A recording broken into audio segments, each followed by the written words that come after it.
Is your external component, the Boost C++ Library DLL, not found? I'm Sophie Chen, a Windows support engineer. I'm here to help you re-establish Boost project links. To begin the walkthrough for Boost C++ Library, you can choose the manual path or use a resource designed for environment stability.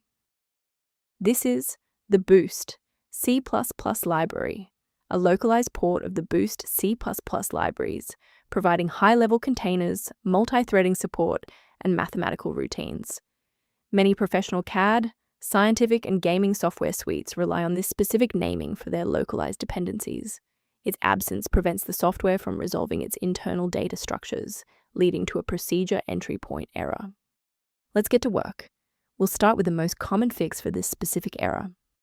This is a Windows integrity issue involving a protected system file. Use an administrator command prompt to run sfc/scan now and allow Windows to automatically repair files like Boost C++ Library DLL.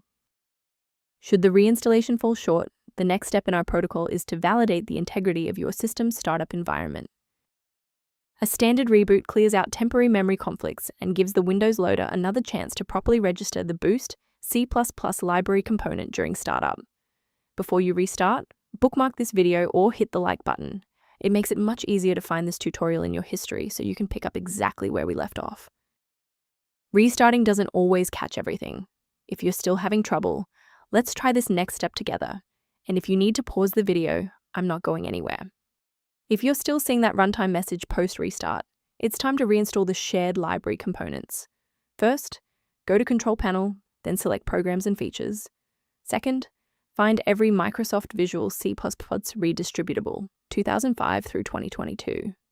Third, right-click each and select Change, then select Repair. If that fails, download the latest all-in-one VC++ redistributable package from Microsoft's website. Please note that for DLL files with numbers, the number tells you which version to repair. For example, 120 equals 2013.